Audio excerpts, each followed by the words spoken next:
দিলীপ ঘোষের আমলেই বাংলায় শক্তিশালী হয়েছে বিজেপি। দুর্গাপুরে ভোট প্রচারে এসে দিলীপ ঘোষকে প্রশংসায় ভরিয়ে দিয়েছেন কেন্দ্রীয় স্বরাষ্ট্রমন্ত্রী অমিত শাহ। দিলীপ ঘোষ বিজেপির বড় নেতা। তার কথায় দিলীপ ঘোষের আমলেই বাংলায় শক্তিশালী হয়েছে বিজেপি। দিলীপ ঘোষের নামে যখন বিজেপিকে ভোট দেবেন সেই সময় মনে রাখবেন পশ্চিমবঙ্গের মানুষ নরেন্দ্র মোদীকে আরো একবার প্রধানমন্ত্রী বানানোর জন্য ভোট দিচ্ছেন।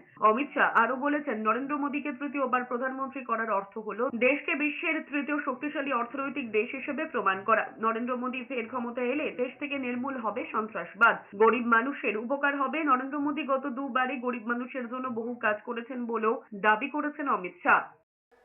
दिलीप दा बंगाल में भारतीय जनता पार्टी बढ़ी, उस वक्त भारतीय जनता पार्टी के अध्यक्ष थे, हमारे बड़े नेता है दिलीप दा।